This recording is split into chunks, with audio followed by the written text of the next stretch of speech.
नमस्कार। ईपीजी पाठशाला हिंदी में आपका स्वागत है। मैं डॉक्टर प्रभात कुमार मिश्र, सहायक प्रोफेसर हिंदी विभाग, असम विश्वविद्यालय सिलचर। एमए हिंदी के अंतर्गत हिंदी साहित्य का इतिहास प्रश्न पत्र से हिंदी का प्रतिबंधित साहित्य और हिंदी साहित्य का इतिहास इकाई को आप पढ़ने जा रहे हैं। इस इकाई को पढ़ने के उपरांत आपके सामने प्रतिबंध की अवधारणा स्पष्ट होगी। प्रतिबंधित साहित्य का साहित्य के इतिहास से संबंध आप समझ पाएंगे और प्रतिबंधित साहित्य को सामने लाने वाले प्रयास से भी आप अवगत हो सकेंगे। प्रतिबंध या प्रतिबंधन का सामान्य अर्थ निषेध, रोकना होता है, लेकिन राजनीतिक परिप्रेक्ष्य में इसका अर्थ उस वैधानिक कार्रवाई से है जो प्रकाशन, संगठन, सभा आदि को गैर कानूनी घोषित कर दमनात्मक रुख अपनाता है। कई बार भाषण देने पर, यात्रा करने पर आदि पर भी निषेधाज्ञा लागू कर दी जाती है। यह कार्यवाही सत्ता पक्ष, सरकार उनके विरुद्ध करती है जो उनकी कुरीतियों का खुलासा करता है, उनकी दुर्व्यवस्था के विरुद्ध जनता को जागरूक करता है और अपने हक की लड़ाई के लिए प्रेरित करता है, प्रेरणा देता है। वर्चस्व और सत्ता की यह प्रवृत्ति होती है, उसका स्वभाव होता है कि वह अपने सामने खड़े होने वाले विरोध के स्वर को, विरोध के साहित्य को, विरोध की कविता को रोके, उसे अलग करे, उस पर प्रतिबंध लगाए। साम्राज्यवादी शक्तियों के संदर्भ में आप इस बात को स्पष्टता से समझ सकते हैं। साम्राज्यवादी शक्तियां अपना वर्चस्व बनाए रखने के लिए उन गतिविधियों का दमन करना चाहती हैं जो गुलामों में, उपनिवेशितों में स्वतंत्रता की और मुक्ति की, आजाद होने की चेतना भरती है। साहित्य में जब जब जन चेतना जागृत करने की प्रेरणा जहां जहां उन्हें दिखाई पड़ती है, उस साहित्य को साम्राज्यवादी शक्तियों द्वारा प्रतिबंधित कर दिया जाता है। युग का साहित्य स्वाभाविक तौर पर अपने समाज का दर्पण होता है। समाज के बदलाव की स्थितियां क्रमागत रूप से साहित्य में परिलक्षित होती हैं, रेखांकित होती है और कई बार साहित्य समाज को भी बदलने की पहल करता है। जब कभी ऐसा होता है कि साहित्य शासक वर्ग के विरुद्ध जोर से आवाज उठाता है, तब उसकी आवाज पर पाबंदी लगा दी जाती है।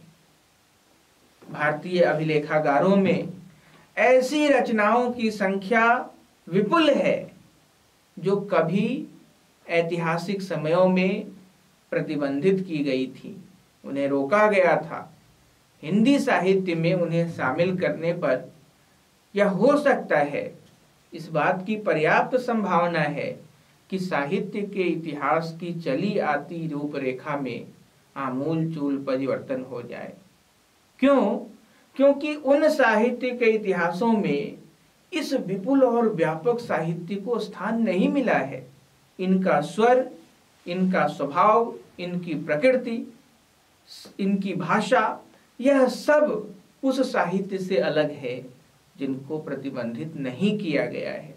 और जब यह सब समय पाकर साहित्य के इतिहास में जगह पाएंगे तो स्वाभाविक तौर पर साहित्य के इतिहास की रूपरेखा, साहित्य के इतिहास का प्रचलित ढांचा बदलेगा।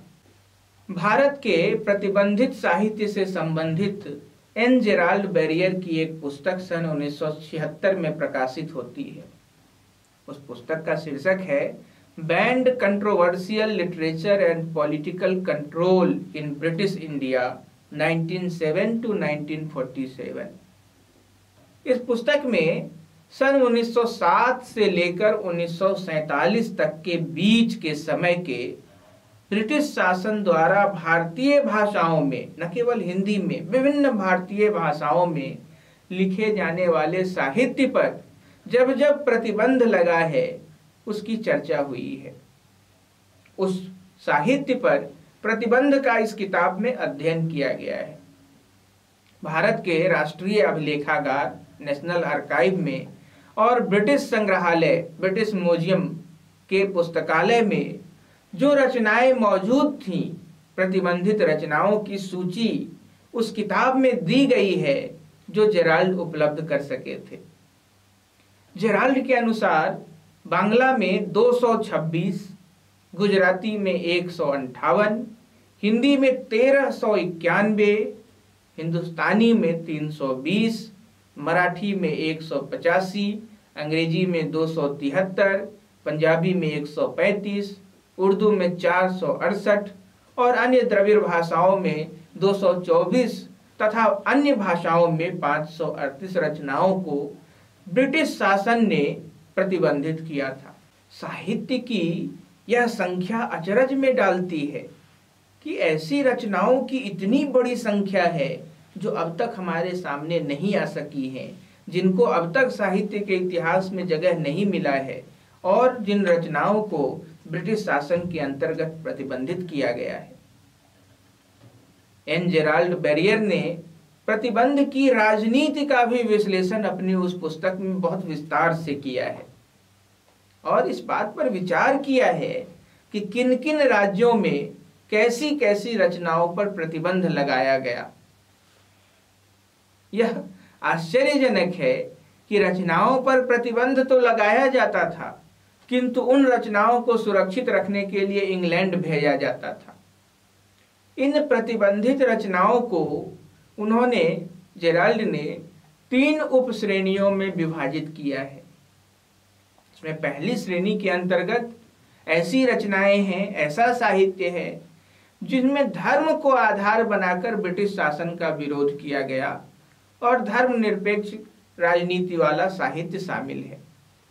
स्वाभाविक तौर पर यह समझ सकना कठिन नहीं है कि ब्रिटिश शासन के अधीन एक बड़ा हिस्सा ऐसा भी था और उसके विरोध में जनता में एक स्वर भी गूंज रहा था जिसका संबंध ईसाई धर्म के प्रचार, मिशनरियों के अधिक हस्तक्षेप से है। दूसरी श्रेणी के अंतर्गत वैसी पुस्तकें हैं जिनमें भारत से प्रेम करने वाले, भारत के प्रति, देश के प्रति अपनी भक्ति रखने वाले लोगों की जीवनियां हैं और उससे संबंधित अन्य संकलित रचनाएं हैं। और तीसरी श्रेणी देशभक्ति से जुड़ी हुई कविताओं की और गीतों की है। हालांकि बैरियर ने यह लिखा है कि इनमें कई ऐसी भी रचनाएं हैं जो इन तीनों श्रेणियों का अतिक्रमण करती हैं अपने स्वभाव और प्रकृति से। जेराल्ड बैरियर ने अपने जिस शोध में हिंदी की 1391 प्रतिबंधित किताबों का उल्लेख किया है, उस शोध की भी चर्चा हिंदी साहित्य के किसी इतिहास में नहीं मिलती। उन किताबों की तो छोड़ दीजिए, हिंदुस्तानी भाषाओं में लिखी जाने वाली रचनाएं तो अलग से हैं ही। इस सूची में यदि उन्हें भी जोड़ लिया जाए तो यह संख्या 1711 हो जाती है। इतनी बड़ी संख्या में प्रतिबंधित रचनाओं की उपेक्षा करके हिंदी में आचार्य शुक्ल से लेकर रामविलास शर्मा तक विद्वानों ने आधुनिकता, नवजागरण आदि की जो भी चर्चा की है उसके अधूरेपन का हम सिर्फ अनुमान कर सकते हैं। रामविलास शर्मा के नवजागरण का समूचा विमर्श 1857 के आंदोलन से जुड़ा हुआ है और 1857 से संबंधित वैसी रचनाएं जिनको ब्रिटिश प्रतिबंध के कारण सामने नहीं लाया जा सका, उन पर चर्चा किए बिना नवजागरण संबंधी निष्कर्ष पूरा नहीं माना जा सकता। ब्रिटिश शासन द्वारा पुस्तकों पर जिन आधारों से प्रतिबंध लगाए जा रहे थे उनमें से कुछ इस प्रकार हैं। यानी यदि कोई रचना सन 1857 के आंदोलन के समर्थन में लिखी हुई है तो वह रचना प्रकाशित नहीं हो सकती, उस पर प्रतिबंध लगा दिया जाएगा। यदि कोई साहित्य अंग्रेजी राज्य के दमन और शोषण के खिलाफ लिखा जाता है तो ऐसा कोई भी लेख या रचना प्रकाशित नहीं हो सकती, उन पर प्रतिबंध लगा दिया जाएगा। दुनिया के किसी भी देश के स्वाधीनता आंदोलन के समर्थन में लिखा हुआ कुछ भी प्रकाशित नहीं हो सकता, भारत को तो छोड़ दीजिए। यानी भारत के लोग, भारत में ऐसा साहित्य प्रकाशित हो ही नहीं सकता जिसमें दुनिया के किसी भी देश के स्वाधीनता आंदोलन का समर्थन किया गया हो। और सबसे बड़ी बात कि रूसी क्रांति और मार्क्सवाद के बारे में कुछ भी जानकारी देने वाली रचना प्रकाशित नहीं हो सकती। मोटे तौर पर ये कुछ आधार हैं जिनको सामने रख करके ब्रिटिश शासन ने साहित्य पर प्रतिबंध लगाए थे। ब्रिटिश शासन द्वारा प्रतिबंध के इन चारों आधारों से स्पष्ट होता है कि उस दौर की प्रतिबंधित हुई रचनाएं शुक्ल जी के उस मानदंड पर खरे उतरती हैं जिसके आधार पर उन्होंने जीवन और साहित्य की दिशा और दशा को एक साथ जोड़ा और आधुनिक साहित्य का आधार माना। भारतेंदु युग के साहित्य की एक बड़ी विशेषता शुक्ल जी ने यही मानी थी कि भारतेंदु ने अलग अलग चल रही साहित्य और जीवन की धारा को एक धारा में जोड़ दिया। जब जीवन और साहित्य की दशा दिशा का सबसे जीवंत प्रमाण ही ओझल हो तो हिंदी साहित्य में नवजागरण और आधुनिकता का कोई भी मूल्यांकन किस प्रकार प्रमाणित हो सकता है।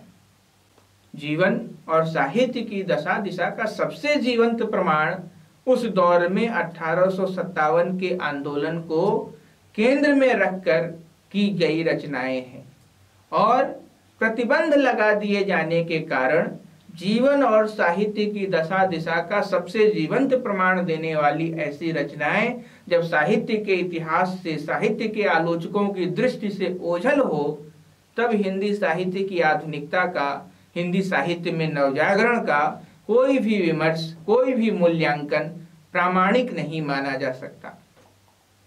रामविलास शर्मा ने 1857 के प्रथम स्वाधीनता आंदोलन को हिंदी नवजागरण का प्रारंभ माना था। नवजागरण के 4 चरणों में बाकी 3 तो साहित्य से संबंधित हैं, लेकिन पहला सीधे सीधे राजनीति से जुड़ा हुआ था। सन 1857 के पहले स्वाधीनता आंदोलन और भारतेंदु युग के साहित्य के बीच कोई सीधा संबंध नहीं होने के कारण उनकी नवजागरण संबंधी अवधारणा पर सवाल भी उठे हैं। जाहिर है इस आंदोलन का समर्थन करने वाली अधिकांश रचनाएं तो प्रतिबंधित हैं, अभी तक अप्रकाशित हैं, तो यह काम संभव कैसे था। रामविलास जी ने नवजागरण की अपनी अवधारणा में इस कमी को दूर करने का प्रयास क्यों नहीं किया, यह बात समझ में नहीं आती।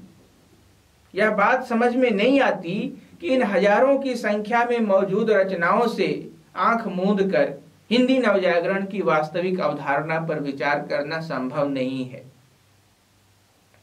ब्रिटिश शासन ने जिन पुस्तकों, पत्रिकाओं और अखबारों पर पाबंदी लगाई थी, उनमें प्रेमचंद के सोजे वतन और समर यात्रा तथा अन्य कहानियों से हम परिचित हैं। साहित्य की शायद ही कोई विधा हो जो उस दौर में प्रतिबंध का शिकार न हुई हो। कविता हो, कहानी हो, उपन्यास हो, नाटक, निबंध आदि सभी विधाएं प्रतिबंधित हुई हैं। पांडे बेचन शर्मा उग्र के 3 कहानी संग्रह प्रतिबंधित हुए। सखाराम गणेश देउस्कर की पुस्तक देशेर कथा और उसके हिंदी अनुवाद पर पाबंदी लगी है। मुंशी नवजादिक लाल श्रीवास्तव की किताब पराधीनता की विजय यात्रा पर पाबंदी लगा दी गई। देव नारायण द्विवेदी की किताब देश की बात प्रतिबंध का शिकार हुई।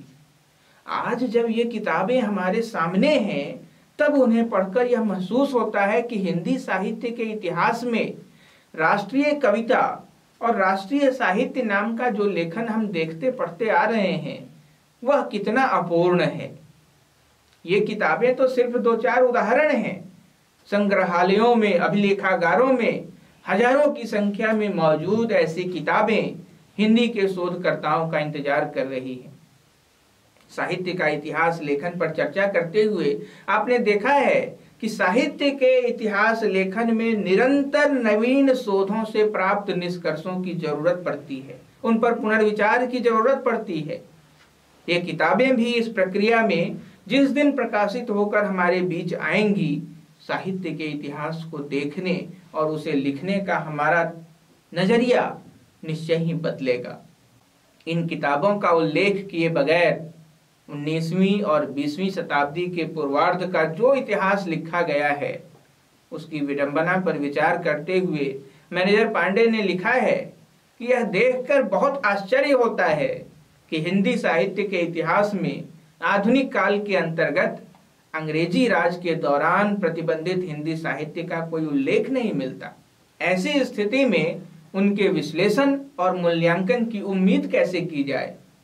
अंग्रेजी राज के दौरान 2 तरह की पुस्तकों पर पाबंदी लगी थी, उनमें कुछ वैचारिक थी और अधिकांश सृजनात्मक। वैचारिक पुस्तकों में अधिकांशतः इतिहास, राजनीति और अर्थशास्त्र से संबंधित थी और सृजनात्मक पुस्तकों में कविता, उपन्यास, कहानी और नाटक की पुस्तकें। अगर साहित्य के इतिहास में किसी भाषा में मौजूद ज्ञान की दशा का आकलन है, तो हिंदी साहित्य के इतिहास में हिंदी में लिखी गई और प्रतिबंधित हुई इतिहास, राजनीति और अर्थशास्त्र की पुस्तकों पर विचार होना ही चाहिए। ऐसा करने के लिए हिंदी साहित्य के इतिहास को हिंदी वाङ्मय का इतिहास बनाना होगा, जो वह अभी नहीं है। जो लोग साहित्य का इतिहास लिखते समय या उसके बारे में सोचते समय इतिहास से अधिक महत्वपूर्ण साहित्य को मानते हैं, वे भी उन कविताओं, उपन्यासों, कहानियों और नाटकों पर ध्यान नहीं देते जिन पर प्रतिबंध लगा था। उनके विश्लेषण और मूल्यांकन के बाद ही तो उनकी साहित्यिकता तय हो सकती है, न कि अंग्रेजी राज की तरह उन्हें अवांछित मानकर उपेक्षित करने से। हिंदी साहित्य के इतिहास में और इसी कारण से हिंदी आलोचना में भी एक राष्ट्रीय साहित्य धारा की चर्चा होती है, पर उनमें भी कहीं प्रतिबंधित रचनाओं के लिए कोई जगह नहीं होती।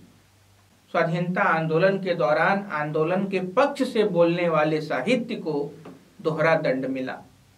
अंग्रेजी राज ने उन रचनाओं पर प्रतिबंध लगाकर उन्हें दंडित तो किया ही, हिंदी साहित्य के इतिहासकारों ने भी उन्हें उपेक्षित छोड़कर उन्हें कम दंडित नहीं किया है।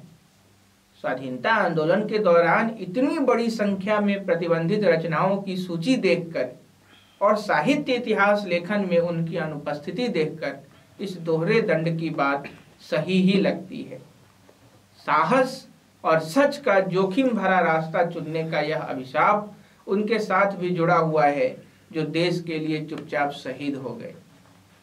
सन 1857 के बाद के क्रूर ब्रिटिश दमन पर अमरेश मिश्र ने जो शोध किया था, उसे इस संदर्भ में याद रखना होगा। सन 1861 की जनगणना में भारी गिरावट को आधार बनाते हुए जिस तरह व्यापक नरसंहार का जिक्र अमरेश ने किया है, उसे देखते हुए उसके बाद के कठोर प्रेस कानून और अभिव्यक्ति पर लगाई गई पाबंदी की बात स्वाभाविक तौर पर समझ में आती है।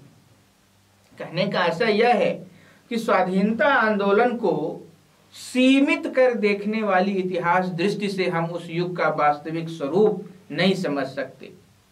इसी तरह भारतेंदु युग और द्विवेदी युग जैसी व्यक्ति केंद्रित साहित्य इतिहास दृष्टि से भी व्यापक रूप से प्रतिरोध के उन स्वरों को हम तब तक नहीं समझ सकते जब तक ब्रिटिश शासन में, ब्रिटिश भारत में पाबंदी के शिकार हुए साहित्य को हम अपने सामने नहीं रखते, उनको साहित्य के इतिहास में जगह नहीं देते। हिंदी में ऐसे प्रयास हुए हैं। हिंदी में प्रतिबंधित साहित्य पर विचार करने का पहला व्यवस्थित प्रयास भगवान दास माहौर का है। उन्होंने शोध किया था और अपने शोध प्रबंध, जो 1857 के स्वाधीनता संग्राम का हिंदी साहित्य पर पड़े हुए प्रभाव से संबंधित है, उसमें उन्होंने उस 1857 के महाविद्रोह पर प्रकाशित और अप्रकाशित रचनाओं का विश्लेषण किया है। सन 1976 में यह शोध प्रबंध प्रकाशित हुआ। एक संयोग यह भी है कि यह किताब भी उसी साल प्रकाशित हुई जिस साल जेराल्ड बैरियर की किताब प्रकाशित हुई थी। भगवान दास माहौर भगत सिंह के मित्र थे, उनके सहयोगी थे। यह आकस्मिक नहीं है, यह आश्चर्यजनक नहीं है कि उनकी यह किताब भगत सिंह को ही समर्पित है। अधिकांश प्रतिबंधित रचनाएं चूंकि क्रांतिकारी विचारों से ही भरी थी, इसलिए एक क्रांतिकारी की हैसियत से भगवान दास माहौर गहरी आत्मीयता के साथ इस किताब में प्रतिबंधित रचनाओं का विवेचन भी करते हैं और विश्लेषण भी। इस किताब की एक और विशेषता यह भी है कि इसमें हिंदी के अलावा सन 1857 से संबंधित उर्दू, मराठी, बांग्ला, गुजराती और अंग्रेजी पुस्तकों का भी जहां तहां उल्लेख मिलता है। इसी क्रम में प्रतिबंधित साहित्य के अध्ययन का एक दूसरा महत्वपूर्ण प्रयास विश्वामित्र उपाध्याय ने किया है। सन 1986 ईस्वी में उनकी किताब छपी, विदेशों में भारतीय क्रांतिकारी आंदोलन। 2 भागों में यह किताब प्रकाशित हुई थी। इस किताब में भारत के साथ साथ दुनिया के अन्य देशों में भी भारत के स्वाधीनता आंदोलन से संबंधित आंदोलनों और प्रयासों का अध्ययन और मूल्यांकन किया गया है। विश्वामित्र उपाध्याय की ही सन 1989 में एक दूसरी किताब छपी, भारतीय क्रांतिकारी आंदोलन और हिंदी साहित्य। इस किताब में एक अध्याय के अंतर्गत प्रतिबंधित हिंदी साहित्य में उपलब्ध राजनीतिक चेतना और साहित्य की विभिन्न विधाओं पर क्रांतिकारी स्वाधीनता आंदोलन के प्रभावों का मूल्यांकन किया गया है। विश्वामित्र उपाध्याय ने केवल हिंदी, उर्दू और बांग्ला साहित्य पर ही क्रांतिकारी आंदोलनों के प्रभावों का विश्लेषण नहीं किया, बल्कि विभिन्न लोक भाषाओं के लोक गीतों में मौजूद क्रांतिकारी चेतना का भी अध्ययन एवं मूल्यांकन किया है। इसी क्रम में हम 1999 में प्रकाशित रुस्तम राय की किताब प्रतिबंधित साहित्य, जो 2 खंडों में है, को भी रख सकते हैं। इस पुस्तक के पहले खंड में हिंदी की प्रतिबंधित कहानियों और उपन्यास तथा दूसरे खंड में हिंदी की प्रतिबंधित कविताओं की चर्चा मिलती है। बाद में सन 2006 में मदन लाल क्रांत की भी एक किताब आती है, स्वाधीनता संग्राम के क्रांतिकारी साहित्य का इतिहास। इसमें भी प्रतिबंधित क्रांतिकारी रचनाओं के आधार पर आधुनिक हिंदी साहित्य का क्रांतिकारी पक्ष सामने लाया गया है। सत्येंद्र कुमार तनेजा की एक किताब जो बहुत प्रसिद्ध है, सितम की इंतहा क्या है, 2010 में सामने आती है। इस किताब की भूमिका में ब्रिटिश शासन के दौरान हिंदी में लिखे गए और मंचित होने वाले नाटकों पर पाबंदी का विस्तृत इतिहास मिलता है। इसके साथ साथ इसमें सन 1916 से लेकर 1931 तक के प्रतिबंधित हिंदी के 7 नाटकों को संकलित भी किया गया है। इस किताब की एक और विशेषता है कि इसके परिशिष्ट में बांग्ला, गुजराती, मराठी, तेलुगु, कन्नड़ और उर्दू के प्रतिबंधित नाटकों की विस्तृत सूची भी दी गई है। ऐसा नहीं है कि किताबों पर पाबंदी लगाए जाने का चलन आज खत्म हो गया।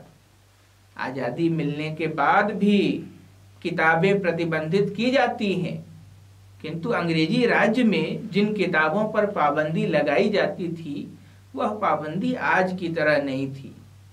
आज जिन फिल्मों पर या जिन लेखकों की किताबों पर पाबंदी लगती है, उनका व्यवसाय बढ़ जाता है। चर्चा में ऐसे भले ही वे रचनाएं न हों, लेकिन पाबंदी के बाद वे रातों रात मशहूर हो जाती हैं। ब्रिटिश शासन में जिन किताबों पर पाबंदी लगती थी, उन किताबों की एक प्रति भी बचा पाना बहुत मुश्किल काम था। अंग्रेजी राज में जिन किताबों पर पाबंदी लगाई जाती थी, उनकी 1-2 प्रतियों की रक्षा करने में भी बड़ी समस्या होती थी। उसके कई खतरे थे। देवस्कर की पुस्तक के हिंदी अनुवाद देश की बात और देव नारायण द्विवेदी की पुस्तक देश की बात पर पाबंदी से संबंधित बातें हम सब जानते हैं कि कैसे जब पुलिस नवजादिक लाल श्रीवास्तव के घर आई तो उन्होंने दोनों किताबों की एक प्रति बचाने के लिए अपनी पत्नी की मदद ली थी। नवजादिक लाल जी की पत्नी उनने उन प्रतियों को अपनी साड़ी में छिपाकर उनकी रक्षा की थी। इस बात को समझते हुए हम आप कल्पना कर सकते हैं कि उस प्रतिबंध का कितना गहरा और भीतर तक असर रहा होगा समाज में।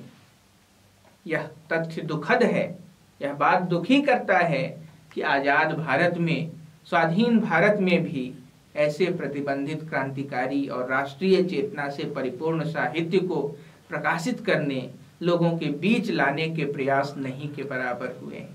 इसका कारण यह है कि इस साहित्य को स्वाधीन भारत में भी प्रकाशित और प्रचारित करने के लिए केवल बौद्धिक प्रयास पर्याप्त नहीं है।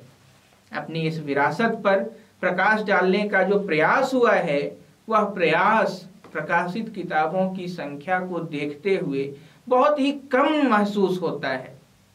1700 से अधिक प्रतिबंधित किताबों की सूची से महज 5-6 किताबों का प्रकाशन इस बात का प्रमाण हमारे सामने रखता है।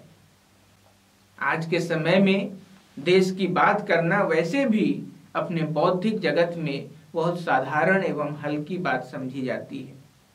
प्रतिबंधित साहित्य के विवेचन एवं मूल्यांकन में हिंदी आलोचना की इस विडंबनापरक स्थिति की भूमिका पर विचार होना आवश्यक है।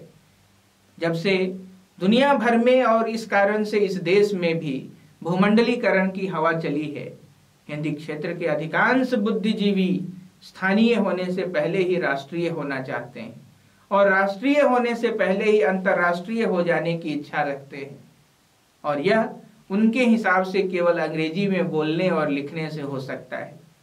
यह अजीब विडंबना है कि एक स्वाधीन देश में पैदा हुआ बुद्धिजीवी मानसिक रूप से गुलामी के बोझ को ढो रहा है। हम भूल जाते हैं कि भारतीय नवजागरण और स्वाधीनता आंदोलन के महत्वपूर्ण लेखक और विचारक अपनी मातृभाषाओं के साथ डटकर खड़े थे। रविंद्रनाथ ठाकुर का बांग्ला भाषा में लिखना और महात्मा गांधी का अपनी गुजराती भाषा में लिखना इसका प्रमाण है। कुमारान आशान देश और दुनिया की तमाम भाषाएं जानते थे, लेकिन उन्होंने अपनी मातृभाषा मलयालम को अपनी रचनाशीलता के केंद्र में रखा। रामविलास शर्मा ने भक्ति आंदोलन को लोक जागरण कहा है, किंतु जो क्रांतिकारी साहित्य है, जिसकी साहित्य के इतिहास में उपेक्षा की गई है, उसकी उपेक्षा का कारण केवल यह नहीं है कि प्रतिबंध लगा दिए जाने के कारण वह उपेक्षित रह गए, बल्कि उसका एक बड़ा कारण यह है कि उसका संबंध अधिकांशतः लोक जीवन से है। स्वाधीनता आंदोलन के दरमियान लिखे गए क्रांतिकारी साहित्य का बहुत बड़ा हिस्सा लोक साहित्य से जुड़ा हुआ है, और वह लोक साहित्य अपने देश की विभिन्न मातृभाषाओं में मौजूद है। विडंबना है कि ऐसे प्रतिबंधित साहित्य को साहित्य के इतिहास में केवल इस कारण से शामिल नहीं किया जाए और इस बात का समर्थन करने वाले लोग भी मौजूद हों कि यह किसी भाषा में नहीं बल्कि लोक भाषा में लिखा गया है। आज की हिंदी आलोचना में हिंदी के प्रतिबंधित साहित्य को लेकर जो उदासीनता व्याप्त है, वह इन सभी जटिल परिस्थितियों का ही परिणाम है। प्रतिबंधित साहित्य को प्रकाशित करना सिर्फ अतीत को समझने का प्रयास नहीं है, बल्कि यह स्वाधीनता जो हमें मिली है उसकी रक्षा के लिए भी बेहद जरूरी है। स्वाधीनता के सामने खतरा पैदा होने पर एक सच्चे स्वाधीन लेखक को किस प्रकार सोचना चाहिए, क्या लिखना चाहिए, इसे जानने के लिए भी प्रतिबंधित साहित्य का प्रकाशन जरूरी है। प्रकाशन के बाद भी इन रचनाओं को विभिन्न स्तरों के पाठ्यक्रमों में शामिल कराना जरूरी है।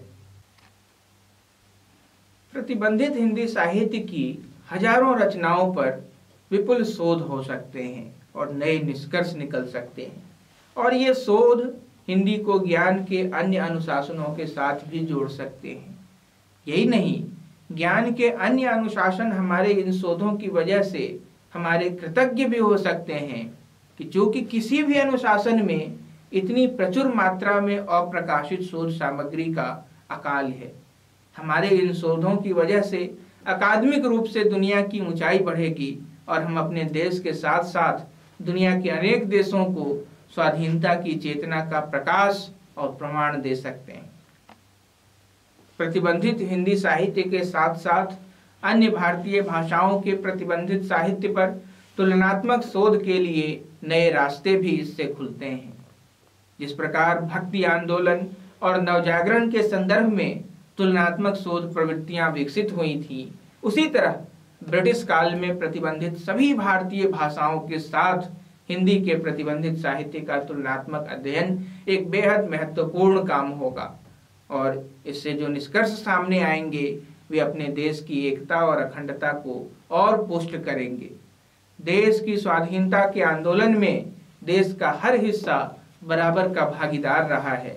यही कारण है कि भारत की प्रायः सभी भाषाओं का साहित्य पाबंदी का, प्रतिबंध का शिकार हुआ है। प्रतिबंधित साहित्य से जुड़ा हुआ हर अध्ययन और शोध हिंदी के नए इतिहास लेखन के लिए एक ऐसी जमीन तैयार कर सकेगा जिससे हिंदी साहित्य का चला आता ढांचा बदल सकता है। कई जड़बद्ध हो चुकी मान्यताएं बदल सकती हैं। आधुनिकता, नवजागरण और प्रगतिशीलता की हमारी समझ में आमूल चूल परिवर्तन हो सकता है।